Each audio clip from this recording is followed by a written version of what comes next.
Alias Chupeta fue uno de los capos más temidos del cartel del Norte del Valle. Este llegó a tener una gran fortuna por el éxito que le produjo mover tanto polvo blanco al país estadounidense, aunque también participó de muchas peleas internas con integrantes de su misma organización. En este video te cuento toda su historia. Bienvenidos a Narraciones Criollas.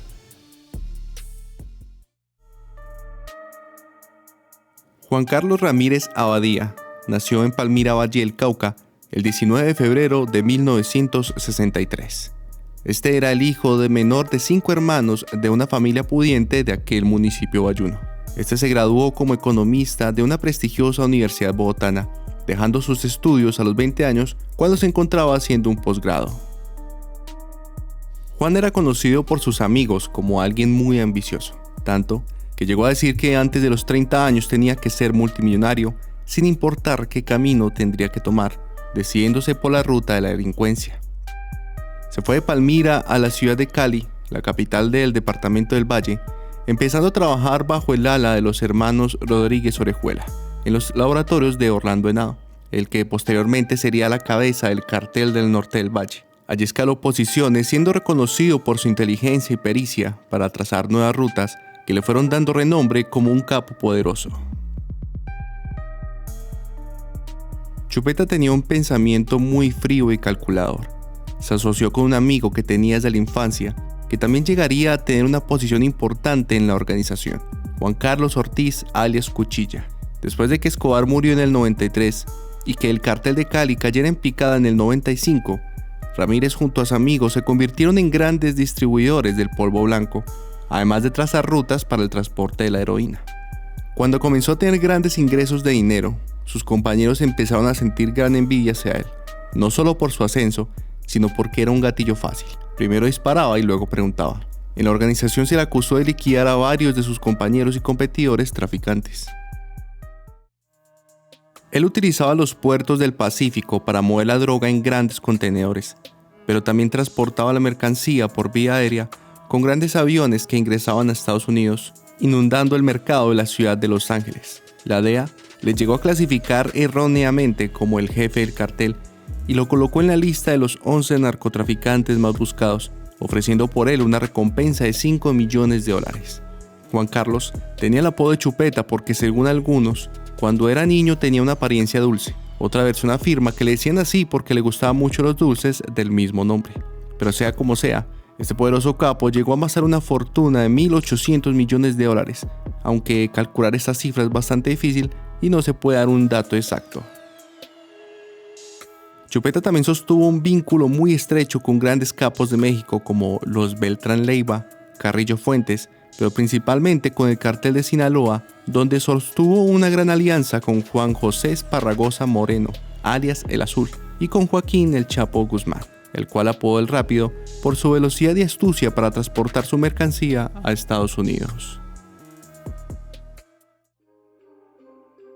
A este capo le gustaban los lujos y las excentricidades.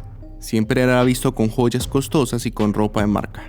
Todo esto fue una alerta para las autoridades que le empezaron a reconocer como un peligroso narco. Así que después de negociar con la policía y el gobierno, se entregó a la justicia junto a su amigo Cuchilla en el año 96.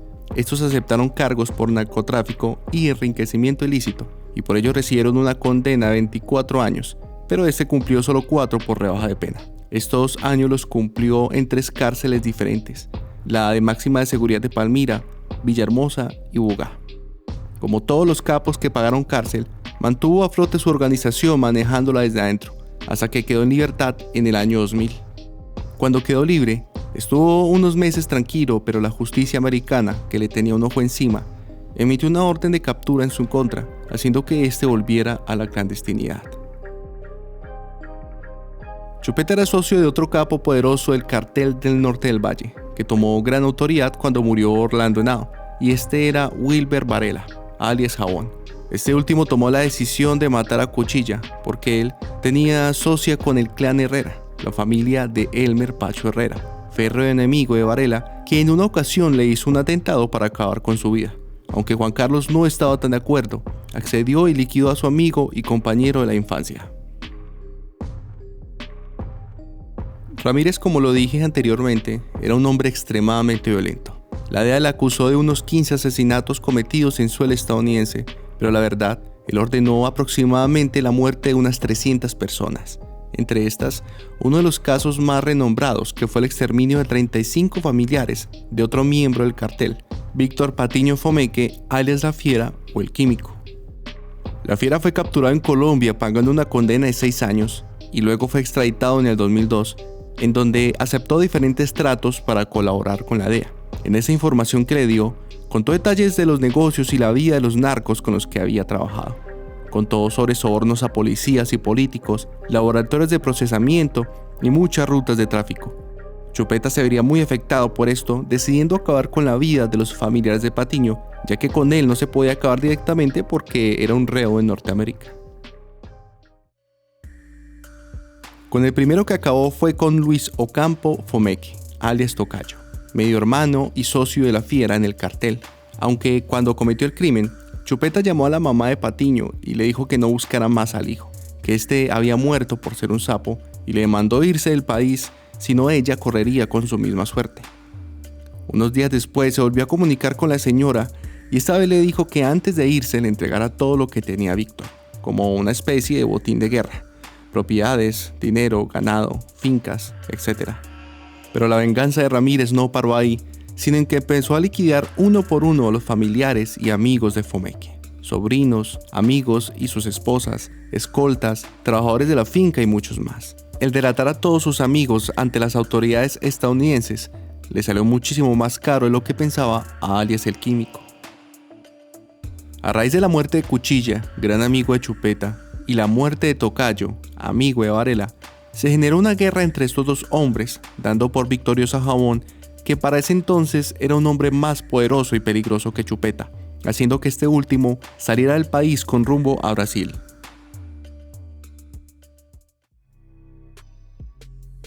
Cuando llegó a Brasil escapando de Jabón, Chupeta continuó con su negocio. Allí montó varias empresas para lavar dinero y también se hizo una gran mansión, carros de lujo blindados, una hacienda ganadera en donde había levantado 7 construcciones con 10 lagos que utilizaba para la cría de peces y lujosas cabañas alrededor. Pero este no paró allí, compró muchas más casas de lujo, principalmente hoteles y mansiones, y casas en la playa que revendía para sacar mayor provecho de estas. Este tenía una ingeniosa táctica para ocultar esos bienes adquiridos, porque convencía a familias pobres para que funcionaran de testaferros, colocando las propiedades a nombre de ellos.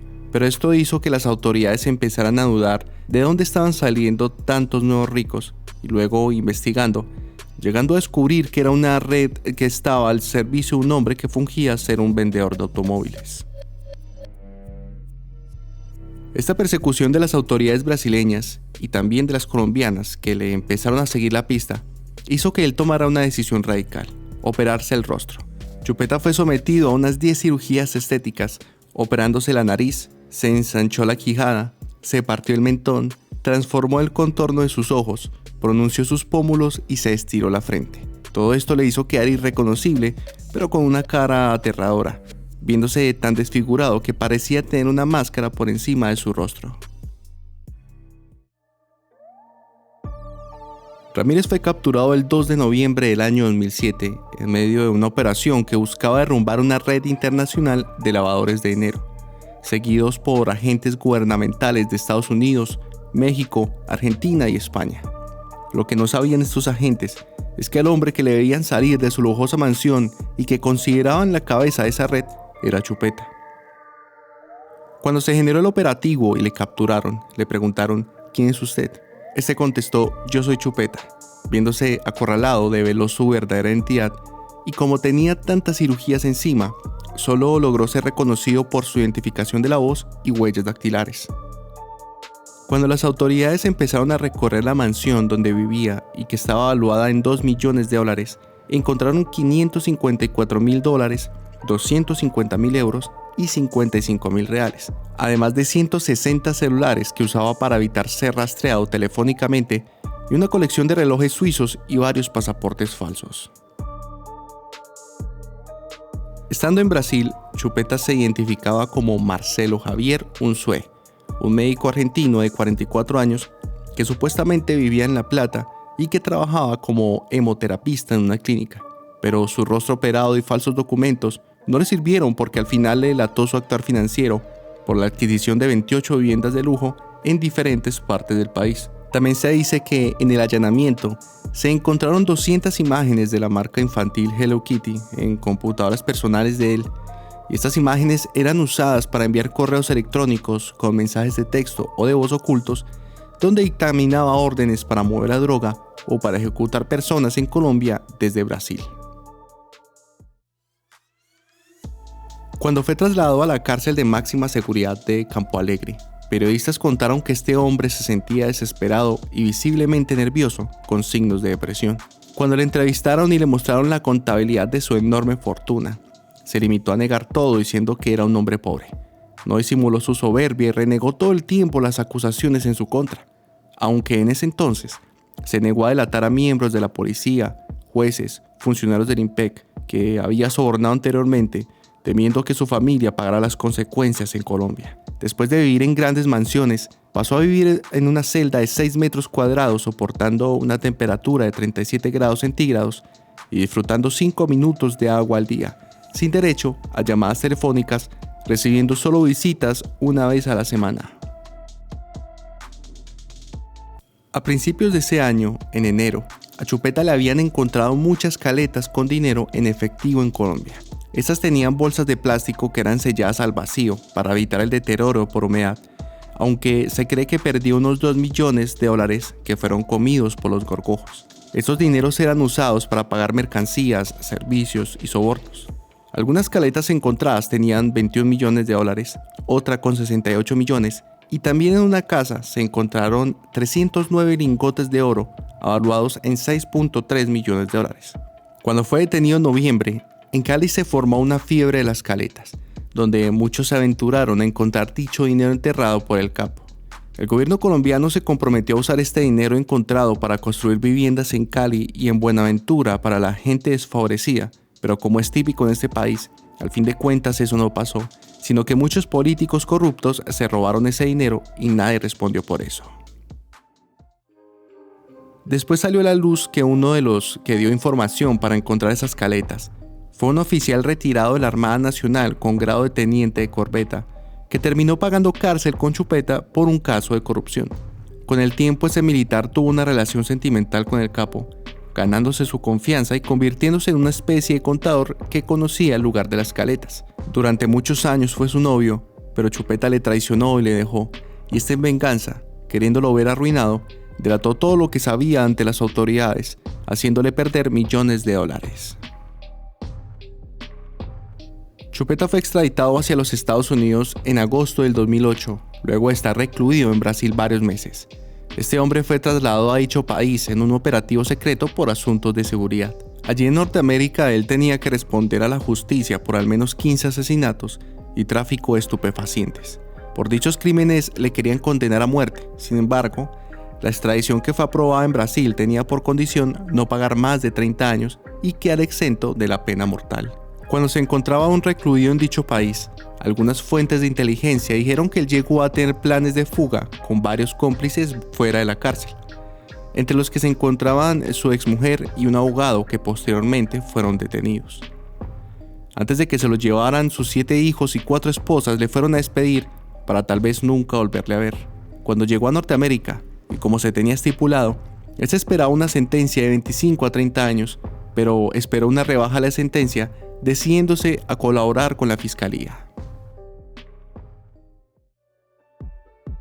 Una de las maneras que buscó Ramírez para rebajar su condena fue ser en el año 2018 uno de los principales testigos en el juicio contra Joaquín El Chapo Guzmán, con el cual trabajó muchos años, más específicamente desde 1990, que fue donde se conocieron, hasta el año 2007. Durante ese juicio contó a lujo de detalles todo lo que había hecho con el poderoso capo mexicano. Estos se conocieron en la recepción de un hotel en la Ciudad de México, acompañados por sus lugartenientes. Acordaron que Guzmán se quedaría con el 40% de la cocaína que entregara en Estados Unidos, un porcentaje bastante alto, pero que según Ramírez lo valía porque el Chapo también era conocido por ser muy veloz a la hora de transportar el producto al país norteamericano.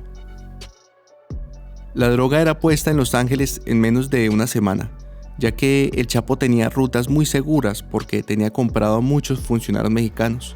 4 meses después de conocerse, el Chapo ingresó 4 toneladas de producto enviados en 5 aviones. El capo colombiano también confesó sobre millones de dólares que pagó a políticos, policías de alto rango, periodistas y regalos a lujosos agentes de la DEA que le estaban persiguiendo. Hoy en día, con 59 años a la fecha de este video, Chupeta sigue purgando su pena en Estados Unidos, teniendo aún mucho tiempo que pagar. Este fue uno de los capos más poderosos y sanguinarios que tuvo el cartel del Norte del Valle, que fue tan temido en Colombia por su fiereza. Espero te haya gustado el video. Recuerda dejarme tu like y tu comentario. Esto fue Narraciones Criollas.